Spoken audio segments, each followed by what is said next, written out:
পাশে মানুষের সাথে আমরা আছি এই বাংলাতে। আপনারা দেখছেন সংবাদ শিরোনাম। দেখলেন তো অনেক কিছু, এবার দেখুন নতুন কিছু।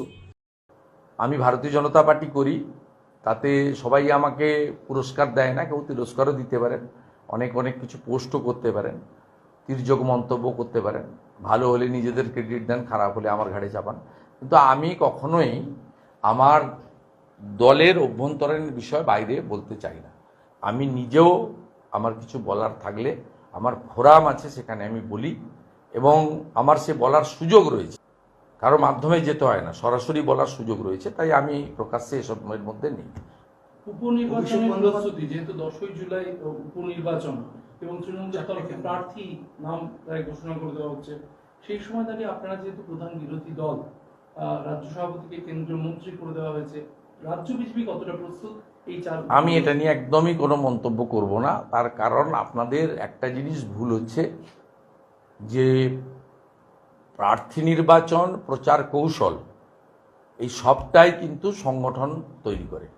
ভারতীয় জনতা পার্টিতে সংগঠনের একটা সিস্টেম রয়েছে। আমি রাজ্যের কোর কমিটির সদস্য, 15 জন না 18 জন আছে। সেই কোর কমিটির মিটিংয়ে যদি ডাকে, সেখানে যদি আমাকে কিছু বলতে বলা হয়, বা আমি মনে করি যে বলবো বা সাইলেন্ট থাকবো, অনেক সময় সাইলেন্ট থাকি, আর অনেক সময় বলার যদি প্রয়োজন মনে করে বলি, আবার জিজ্ঞেস করলেও নির্বাক থাকি না, উত্তর দেওয়ার চেষ্টা করি, তা সেখানেই বলবো। কিন্তু আমি এটা নিয়ে সামগ্রিকভাবে পার্টিকে প্রতিনিধিত্ব করি না, সংগঠন করে। এটা নিয়ে জানতে গেলে আমাদের প্রধান মুখপাত্র শ্রমিক ভট্টাচার্যের কাছ থেকে জানতে হবে, যিনি প্রত্যেক দিন সাংবাদিকদের সামনে থাকেন। এটা নিয়ে জানতে গেলে কনসার্নিং জেলার যারা সভাপতিরা রয়েছেন তাদের কাছ থেকে জানতে হবে।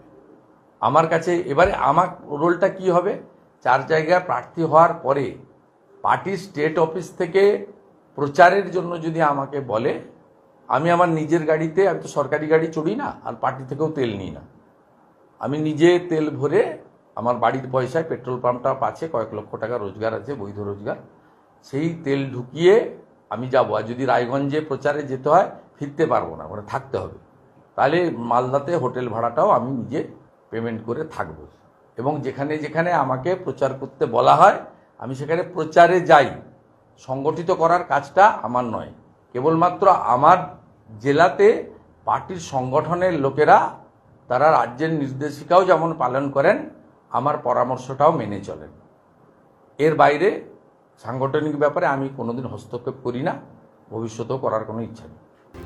নমস্কার, আমি অনিশা, আর আপনারা দেখছেন সংবাদ শিরোনাম।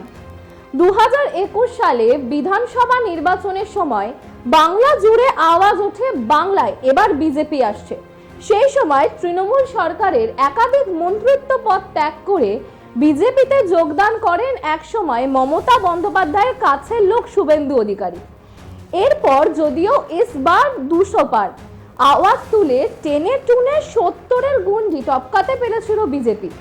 সেই সময় নন্দীগ্রামে মমতা বন্দ্যোপাধ্যায়ের বিরুদ্ধেও কিন্তু জয়লাভ করেছিল শুভেন্দু অধিকারী। এরপর 2021-এর বিধানসভা নির্বাচনের পর বিরোধী দলনেতা হিসেবে নিয়োগ করা হয় শুভেন্দু অধিকারীকে। ফলস্বরূপ পরবর্তী দিনগুলিতে বিজেপিকে পথনির্দেশ করেছে শুভেন্দু অধিকারী। একাধিক জায়গায় মিটিং মিছিলে যোগ দিয়েছিলেন তিনি। চলেছে তৃণমূলের সাথে দেদার কাদা ছোড়াছুড়ি। বারংবার তৃণমূল সুপ্রিমো গদ্দার বলে আক্রমণও করেছিলেন শুভেন্দুকে। চুপ করে থাকেননি কিন্তু বিরোধী দলনেতাও, পাল্টা চোর বলে আক্রমণ করেছিলেন মুখ্যমন্ত্রী মমতা বন্দ্যোপাধ্যায়কে। 2024-এর লোকসভা নির্বাচন শুরু, দায়িত্ব এসে পড়ে কিন্তু তার কাঁধেই। তবে মনের মতো ফল হয়নি কিন্তু 2024 লোকসভা নির্বাচনেও। সিট সংখ্যা 18 থেকে কিন্তু 12তে এসে গিয়ে থেমেছে। আর এরপর শুরু হয়েছে বঙ্গ বিজেপির অন্তর্দ্বন্দ্ব।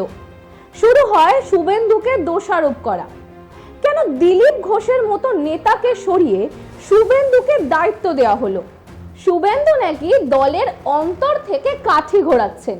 উঠে আসে এমনই অভিযোগ, তাকে নাকি বিজেপি কেন্দ্রীয় স্তর থেকে অতিরিক্ত গুরুত্ব দেওয়া হচ্ছে, আসে এমনই অভিযোগ।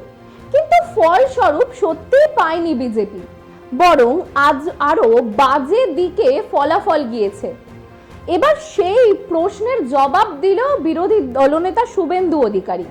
কিছুটা ক্ষোভ থেকেই তিনি যেন বোঝাতে চাইলেন ঘরের খেয়ে বনের মোষ তাড়াচ্ছেন তিনি।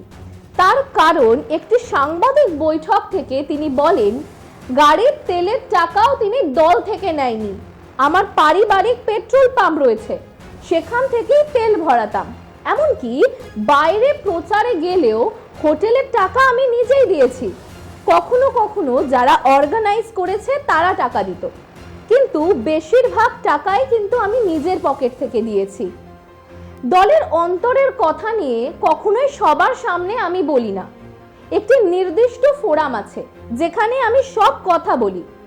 শুভেন্দুর এইরূপ মন্তব্যে আবারও একবার জোরদার হলো বঙ্গ বিজেপির অন্তর্দ্বন্দ্ব। তাহলে কি সত্যিই শুভেন্দুকে মেনে নিতে পারছেন না বঙ্গ বিজেপির বাকি নেতারা? অন্যদিকে সুকান্ত মজুমদারকে কেন্দ্রীয় মন্ত্রী করা হয়েছে, সেই জায়গায় বিজেপির নতুন রাজ্য সভাপতি নিয়োগ করা হবে পশ্চিমবঙ্গে। সেই পদে কি পুনরায় দিলীপ ঘোষকে নিয়োগ করা হবে, নাকি কোনো অন্য নতুন মুখ পেতে পারে বঙ্গ বিজেপি? সেই নিয়েও শুরু হয়েছে একাধিক জল্পনা। তারই মধ্যে শুভেন্দু অধিকারীর এইরূপ বক্তব্য স্পষ্ট করে দিয়েছে বিজেপির গোষ্ঠীদ্বন্দ্ব। শেষ পর্যন্ত বঙ্গ বিজেপি কি আদতেও কি হয় সেটাই এখন দেখার বিষয়। মানুষের পাশে মানুষের সাথে আমরা আছি এই বাংলাতে। আপনারা দেখছেন সংবাদ শিরোনাম।